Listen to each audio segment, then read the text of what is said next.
Welcome to Stage Bass, your ticket to the untold stories and soulful tunes of Southeastern Virginia's very best. Thanks for joining us in the front row. I'm Michael Monahan, and this week my guest is Tidewater legend and a true Coyote, Mr. Chuck Larson from the band Snuff. Since I'm a compulsive writer, and since I'm going to be doing this anyway, just because it's what I do, it's for the sake of the song.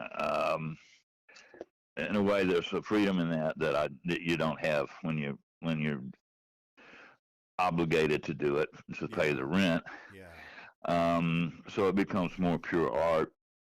I'm not sure why artists that are into the art do it, except that we're compelled to do it. It's for the sake of the song. As a matter of fact, that's my next album will probably be called "For the Sake of the Song." That's a good title. That's appropriate. And it's funny, I talked to a fellow. Do you know Jacob Vanko from this area? No, but I hadn't been around. Taking a hiatus like after Snuff. I basically went over the horizon. I was gone for 23 years, Merchant Marine. I mean, Right. I was like literally out of the country over the horizon most of the time. And, Yeah. Gosh, was it that long that you were out since you were with Snuff? 22 years? 23. Goodness.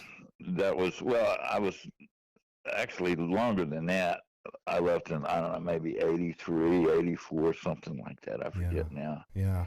But I was, and I really didn't get in Merchant Marine till like 91, and then I was doing that from 91 to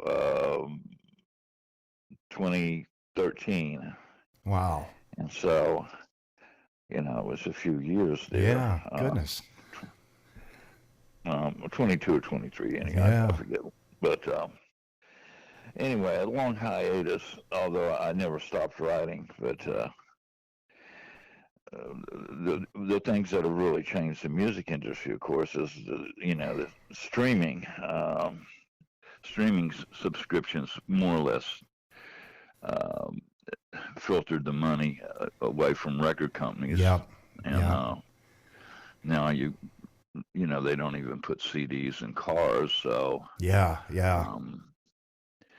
And that's I've got mixed feelings about that. I mean, I think it's great that it's easy to access so much music, but unfortunately, the artists aren't getting any money out of it, and the quality when you listen to it, for the most part, Apple's got losses now, and it sounds good, but a lot of it just doesn't sound good. Well, the compression algorithms are necessary to stream as much data through, Sure, a wire or a bandwidth as they can. So there's always going to be, pressure for sacrificing some quality for quantity. Yeah. But it's if I do wish that the concern for intellectual rights were as intense for music as it is for the right of pharmaceutical companies to protect theirs, because that's literally a life or somebody else's death proposition, and they're fiercely protective of their own, intellectual property. Anyway, I wish there was some kind of parity that approached that level of concern for songwriters. Yeah, and artists and cinematographers. The intelligentsia, whatever you want to call it, the people that create things. That would be nice. Yeah, it really would. I got caught up in a chat on Twitter a couple of years ago with, of all people, David Crosby, and he was bemoaning the income that he was not seeing from streaming, and I think he broke it out into actual cents or percentages of cents as to what he was making off of streaming, and it was pitiful. And for somebody of his stature, it really was an eye opener for me. It's it's sad. It's laughably sad in the gallows humor category of laughable. You laugh to keep from getting negative, but if it's something that needs to be remedied eventually. Yeah. They have they've kept it out of. Okay, an obvious solution would probably be to have, performing rights organizations to have their own streaming company. Yeah. And the membership gets to split the royalties. Mm-hmm. That would be the most obvious thing. But unfortunately, they have this thing called a consent decree that keeps it out of court and negotiable between the performing rights organizations and the streaming companies. And it seems to be some sort of a disconnect between the best interest of the rank and file and the people that are in charge of these organizations now. Well, the record companies have to love it because they're not having to produce physical product to promote anything anymore. They're not even not even really producing much to sell because with the streaming, their cost is really just the studio time. So they're making actually more money, I would assume, than they've ever made, and the artist is making even less. Well, that seems to be a paradigm that holds true across the board, whether you're creating a product of any kind, the people that are actually doing the hard lifting, aren't getting anything, and the people that are in management are managing to get almost everything. So it's the CEO worker relationship in a microcosm, basically. Well, if you look at what's going on, but anyway, but the music, at least if you want to get back to the actual music, and which we probably have to do in order to avoid provoking the ire of the higher ups. Anyway, but the songs that we were talking about there that I sent, These Heartaches, that was a very, very old song. Midnight Man is fairly recent, and Suitcase Full of Blues is brand new. Oh, okay. And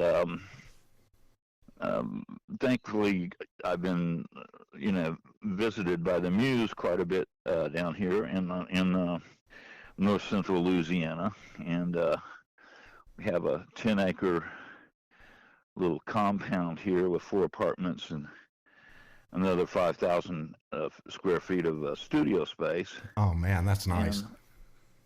And it is, although I'm not really all that interested in the continual relearning of new technology. I would like to, because have your gear shipped the next day air so it's not obsolete when it gets there, and it's going to have 6 months before it's obsolete, and it will have so many features that will have a 4-year learning curve. So I'm tired of chasing the wheel on that, and I just want to let some young whippersnappers do the audio and leave me to do what I do best, which is write and play and perform music. Yeah. Well, I tell you, of the songs that you sent, Midnight Man, I would say is my favorite. I love the bridge in that, and just the way you structured that song. It's so nice. And These Heartaches too. I really like These Heartaches a lot. All 3 of them, to be honest. So. Yeah. Now that These Heartaches, the bridge section where I break that down, that part, the music part, the chords progression, I think was co-written with Mr. Jim Bowling. Oh, no kidding. Yeah, so I'll make sure that Jimmy gets credit for that. Let's listen to that now. This is Chuck Larson, accompanied by Angela Furr on These Heartaches. Here we go.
but you won't make a scratch as you look for the latch on my door as you try to get through. Before you get to the street, I'll be back on my feet. They just don't make these heartaches like they used to. They just don't make these heartaches like they used to. They just don't make these heartaches like they used to.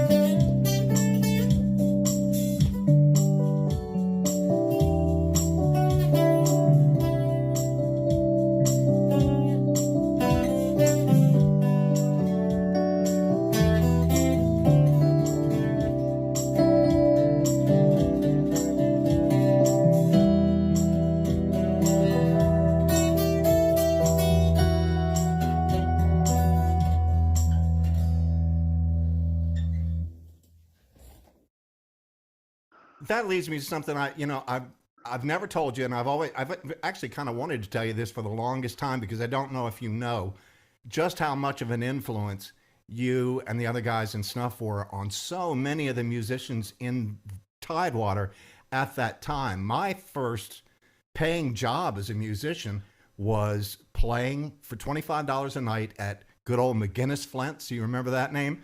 Oh, I do. I remember when it was a White Rabbit. Oh, That was even before McGinnis. it was. Yeah. And before me, because I was 17 when I started playing there, and I was playing on the breaks for a band called Hunger, and their lead singer was Jimbo. And that's how I got to know him. And he was one of the most gracious and approachable and just the best mentors I could have ever run into at that particular point in my career. And then, of course, he joined up with you guys, and we would be out playing a night, and we'd have, like 20, 25 people at the start of the night, and at the end there'd still be 10 or 15, and we think, well, that was a good night. And then we'd wander down to Country Comfort to see you guys, and there'd be people lined up outside that couldn't get in yet. And it just ticked me off. I would think, gosh, why can't we have a piece of this? And then when I finally did get in to see you guys, I got it. And it was just, what you had with that band, you made everybody else that was trying to start a career in music here, and especially myself, you made all of us work harder, much, much harder, because you guys were the cream. You really were.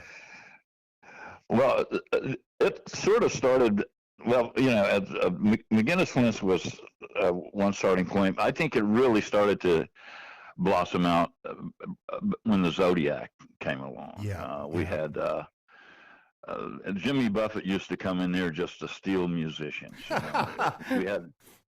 We had Pearl, and he got Harry Daly from us on bass, and then Debbie McCall from Silverman, he got her, and together they helped co-write that song, the Volcano song. I don't know where I'm going to go. They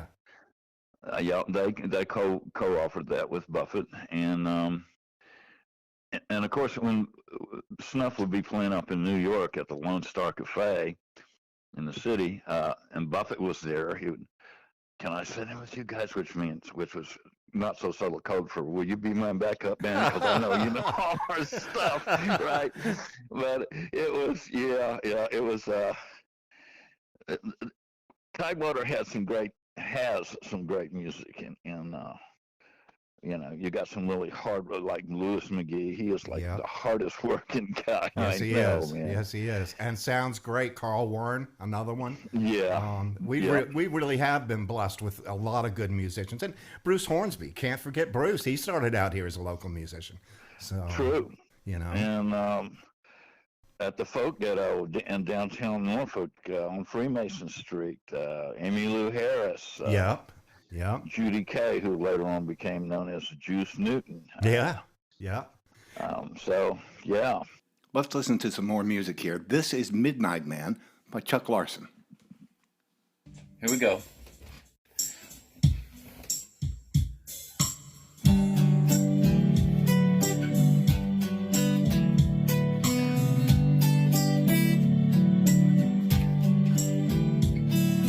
Wintertime coming, it's looking like rain.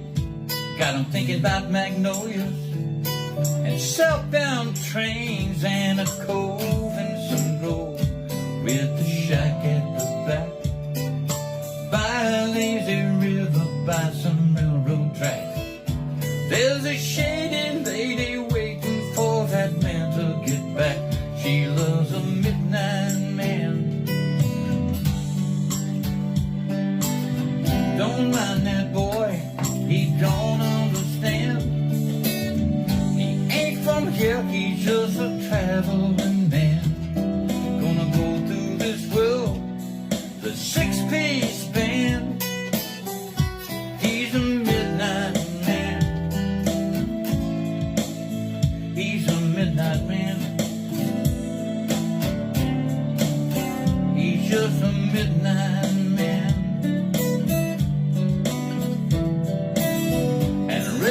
Hearts and whippoorwills, a traveling man. He don't ever stand still. He's got to see that ocean, gotta climb that hill. He's got to play in that band. He should have told her, but he's just gonna hold her, 'cause it doesn't like being alone.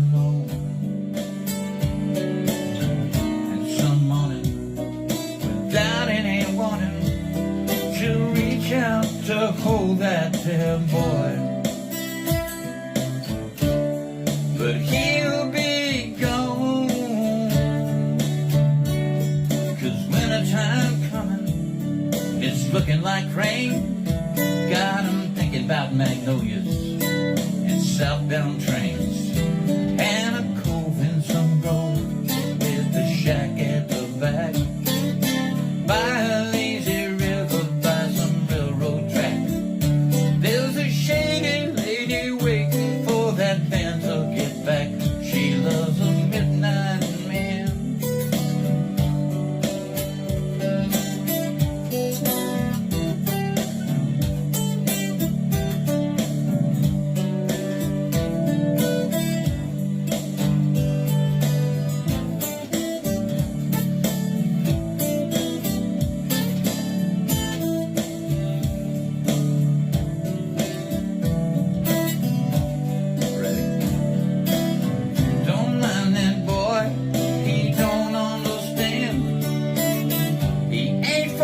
He's just a traveling man.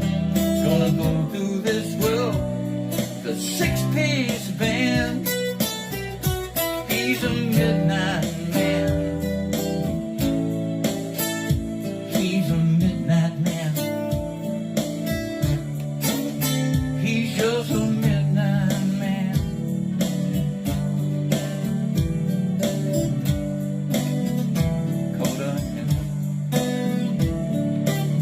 Lord help that girl, she's in love with a midnight man.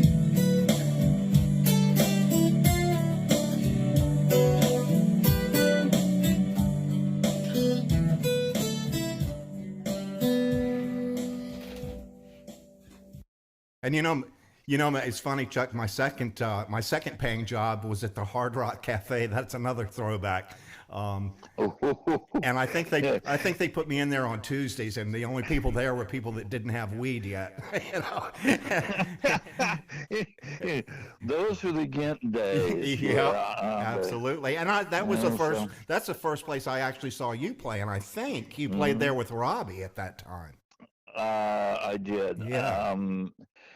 And Ghent was right out of a Gilbert Sheldon comic strip. It was like the Fabulous Furry Freak Brothers. I mean, complete with Fat Freddy's cat. Yeah. We were, coyotes were hunted in Ghent, metaphorically speaking. So it was time for me to get out of there. I was a little bit too politically active in those days for my own good. Probably. You know, it's funny. Those were my first two paying jobs, and of course, the owner of McGinnis Flint burned it to the ground. And oddly enough, he called me the night before and asked me if I had any gear there, and I said no, and he said, "Okay, just checking." Well, he had mentioned that to me also, and I took that as an omen. And but I do appreciate his concern. I have nothing bad to say about that man. No, you can't. Not somebody that would call you and say, "Hey, you need to get your stuff." Well, I'm not going to speculate on that. It's just that I was glad to get my stuff out of there, though, you know. Me too. And then the second one, the Hard Rock Cafe, I think I'd only played there about a month when it got raided and they shut the place down. So, well, like I said, in the best Gilbert Shelton, Fabulous Furry Freak Brothers tradition. But well, we but those were the days. Yes, the music was great. Yes, the music was great. It was. And you guys, like I said, you guys were really an inspiration to a lot of us, and you did really make, I think, a lot of us realize we got more work to do. Every time we saw you, it was like, oh my God, look at this. And you had the best looking girls following you around. Well, you know, I thank God we have pictures, because you're right. We did. There were some gorgeous women, and fortunately, most of them are still my friends to this day, and so I feel very blessed about that. Let's listen to one more song from Chuck before we have to say goodbye. This is Suitcase Full of Blues by Chuck Larson. Here we go. I knew she was trouble first time I saw her, but I was drinking, not thinking. So what did I do? I ordered up a double when I should have got me a lawyer.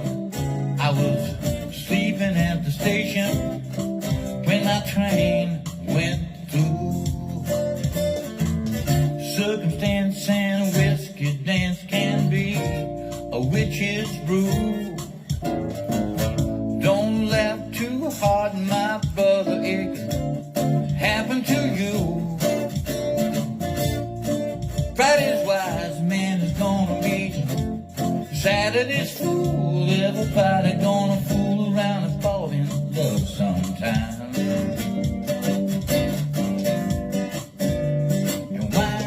With a suitcase full of blues. That's right.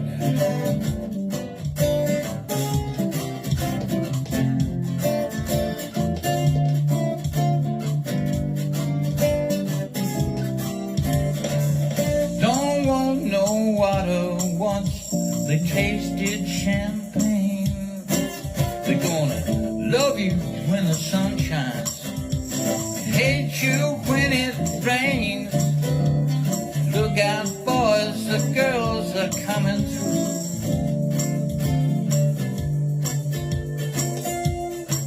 That's when you know you're gonna wind up. You're gonna wind up with a suitcase full of blues. That's right.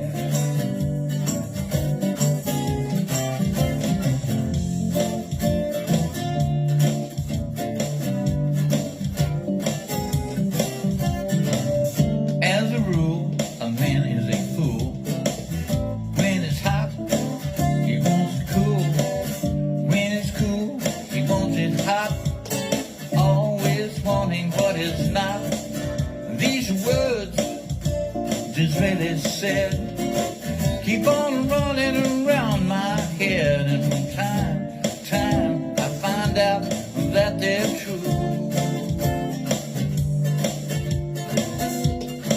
That's when I know I'm gonna wind up.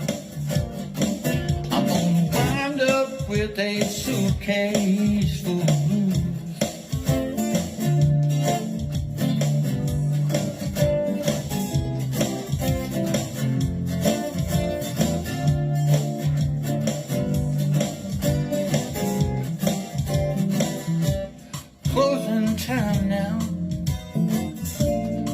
drink that beer. You don't have to go home, but you can't stay here. And time after time after time gone to find out that it's true. Everybody gonna fool around and fall in love sometime.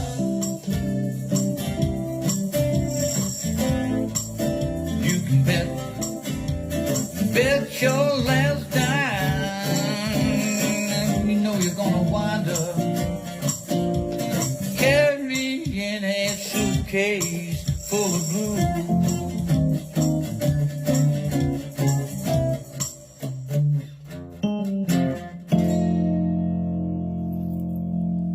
It's so good to hear you again, Chuck. Do you see yourself making your way back to Tidewater anytime soon?